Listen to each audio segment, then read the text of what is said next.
Hello friends, thanks for tuning in. And my friends over at Hygger have sent me a hang-on back filter. And if you're like me, you love hang-on back filters. Why? Because they break up the surface, so they allow a lot of gas exchange, a lot of oxygen in your aquarium. They hold a lot of media. They're easy to work on, and very often they tell you by how they're working when they need to be cleaned, and they're very flexible. You can use media that's provided or recommended by the manufacturer, or you can use whatever you want in the filter. So they're very flexible. I like them a lot. They have, of course, different sizes for different tanks. I have a small Phoenix that I got from Aquarium Co-Op that's running on a little 5-gallon, where I have a baby red tear in there currently, but that filter would be too small for some applications. I have some giant, some Marineland Emperor 400s that are running on a 90-gallon, and those would probably be too big for some applications. So right in between there's a medium size hang-on back, and that's where I think this one would fit. The HGO99-L from Hygger. You see the box here. Very nice packaging compared to, let's say, a few years ago when Hygger first started sending me products. It was usually just a plain brown box, but this is pretty nice looking, pretty solid.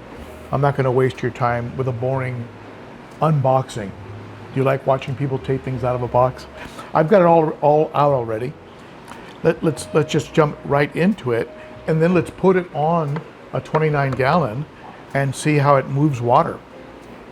So this is your core unit, and this just simply hangs right on the edge of the aquarium, like every hang-on back. And this is your compartment. That's not the biggest compartment in the world. You might not be looking for the biggest compartment in the world. It's easy to access, and it has a top unit that just fits snugly right on top of it.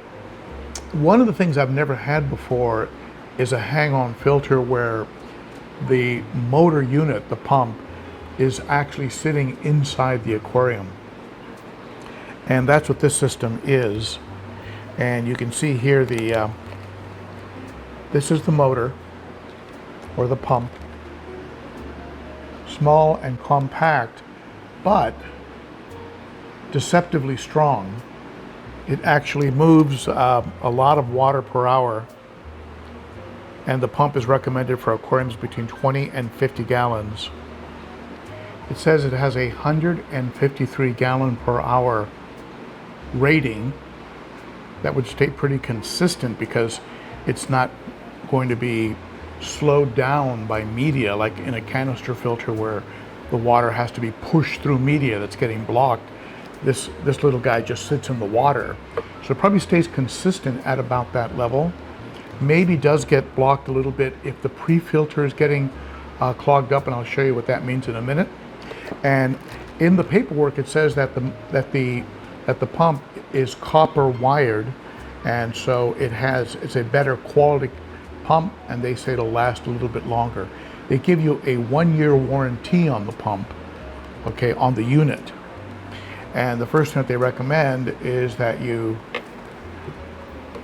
push the pump snugly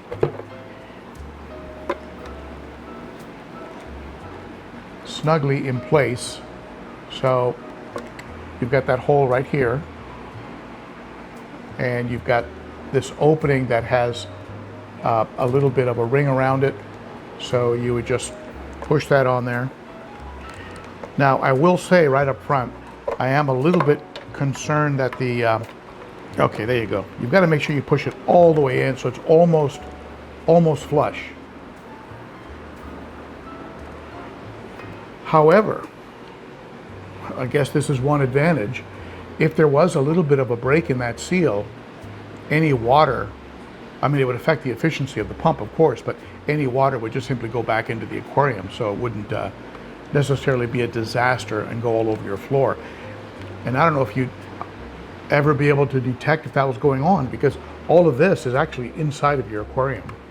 So then you have a little track here that allows you to run the wiring up and out of your aquarium. So one of my concerns was that this would create heat and would heat up your aquarium a little bit, because that's, you know, this aquarium back here, it stays at 80 degrees with no heaters running. And that's mostly because of the double pumps in the sump and the FX6. They create a lot of heat, and so I don't need a heater on that tank. Maybe if it was freezing outside. So this is going to create some heat inside the aquarium. We'll see. They give you a lot of tubing. That's plenty. That's plenty tubing, and depending on how deep the aquarium, you can use all of these. Or if you want to, they give you this teeny little guy like this. See this here? So you can just put this on the end here, and that would be your intake. So let's say you have a short aquarium, right? You wouldn't really have any real need for a lot of tubing. With most of you, you're probably going to use this or a part of it. And I'm thinking with I'm going to drop it into a 29. I'm thinking just one of these. One of these is going to be fine. So let's put it in place. Again, you just push them snugly in. And this would be the length of one of those tubes. Otherwise, it's going to be way too long for a 20. This might even be pushing it for a 29 gallon. But we'll see. We'll see when we get it inside the tank. And the design is set up so that, I'll put this back in here. So water is pulled up through the tube, right?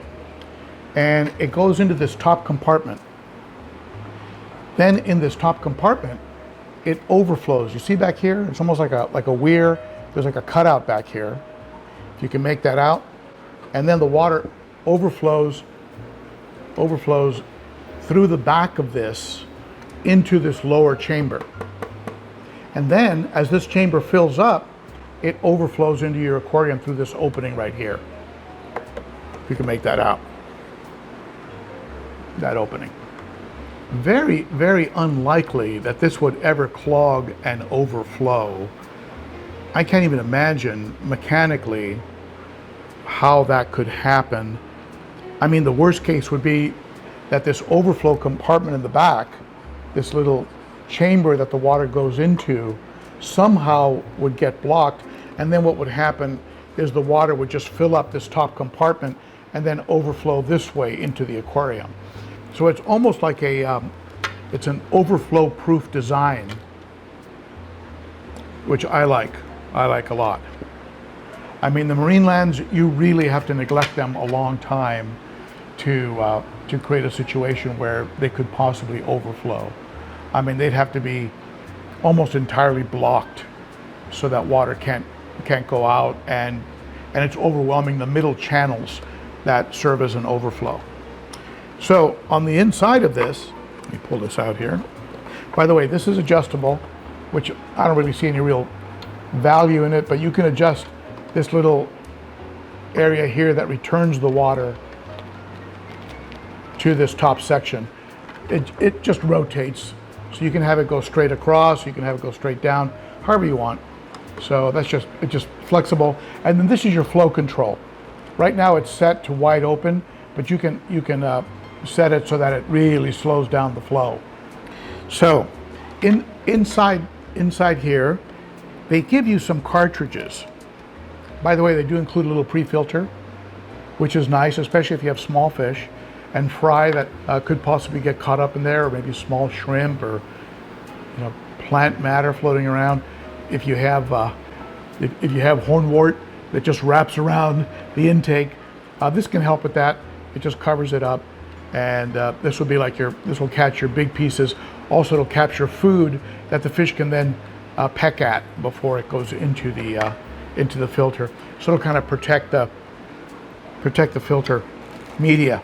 They give you this cartridge, which has some carbon inside of it on this side, and then a fine filter, like a polishing floss on that side. So I would probably just, they've got channels in here that you drop it into, little tracks that you can drop it into.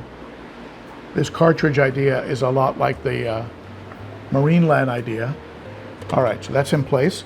They also give you a carbon infused sponge. You can drop that in there. They give you 2 of those, that's included, and they give you a second one of these. Maybe they're hoping that you buy replacements, and you know me, on hang-on back filters, I don't buy replacements. I just use my own media, usually pond sponges that have been cut. Now they also include with the filter a bag of these guys. Now, some of you might look at this and go, oh yeah, that's just some cheap stuff. But these are I used these years ago. These are plastic bio balls that have inside of them sponge. They have some coarse black sponge material. And so what that does is it turbocharges the little plastic balls so that they become like a real good home for beneficial bacteria. And as these balls are bouncing around in there, the weaker beneficial bacteria, as it dies off, will break off. And so eventually what you'll end up with is with a colony of really good beneficial bacteria. Comes with a sharp looking lid, kind of a blue smoky lid with the Hygger logo on it. So after you've put your media in there, you can go ahead and top it off for a nice neat finished look. There's nothing to tell you that, oh, hey look, you need to do maintenance. There's no pop-up buttons or anything like that. But you know what? With hang-on back filters, part of the beauty of them is that they're right in front of your face. And so what you can do is just look and see what's going on. So you can actually put the carbon along the track in one of these little tracks in there as well. Is it vital that you follow the track? Probably not. But for some of you that want everything to be just perfect, there you go. Those 2 pieces of media are in there, rock solid and snug. But I'm going to rinse everything off and drop it into the 29 gallon and fire it up. And let's see how the water moves. Let's go ahead and throw the little bio balls into here, into this part of it. And let's rinse it all and put it into a tank, and let's see how it runs. Very simple.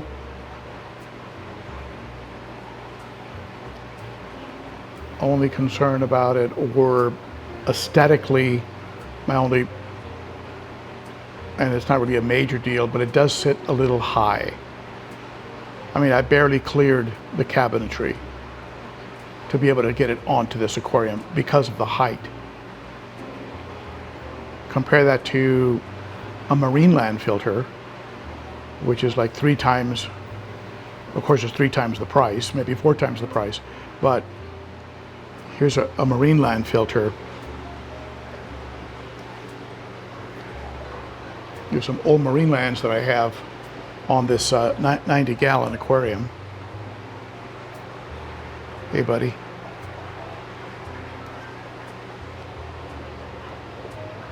Big giant Marinelands that hold a lot of media, but their profile is about yay compared to, it's about 1.5 times taller than the Marineland. But apart from that, I think it's a nice little unit. So a quick internet search shows the filter coming in at $37.99. They have a smaller version that is for aquariums 4 to 21 gallons, from 4 to 21 gallons for $29.99. This one rated for 20 to 50 gallon aquariums, $37.99. That's not bad for a hang-on back filter. Does it hold a ton of media? Not really, but I put all those bio balls in there in that one section, and I put the carbon sponge and the that little pad. So it's got the carbon sponge, it's got the polishing pad with carbon on the other side, and it's got those bio balls in there. And you can of course pull all that out and put your own cut sponges in there, fill it up with matrix, do whatever you want. Is it a Shisei? Is it a Shisei? Is it a Chem title? No, it's not that. You're not going to get that much room, and probably not that that long-term kind of performance that you would out of a Shisei, but you're going to pay probably a third to a fourth as much. So if you're just starting up and you have a simple 29-gallon aquarium up to a 50-gallon, I'd be a little leery depending on the amount of stock in that 50-gallon.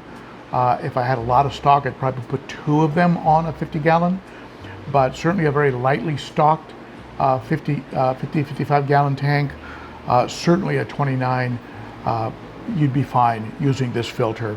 So it'd be a great way to just get going. So overall, I like it. It was sent to me by Hygger, so full disclosure, but if I didn't like it, I'd tell you I didn't like it. It's quiet, it does the job, the design is super simple, super leak proof. The only concern I have is how much heat is going to come off that motor, and having an electrical motor inside the aquarium, not something I've done with hang-on backs before. I've done it with internal filters. I've never had a problem. 1-year warranty, 37 bucks. Give it a shot if you want. I'll put a link down below that Hygger provided for me, and certainly do your own comparative shopping. That's it for me. I do love hang-on backs. I'm definitely going to find a spot for this one in my fish room. Alrighty, thanks. See you again soon. Bye-bye.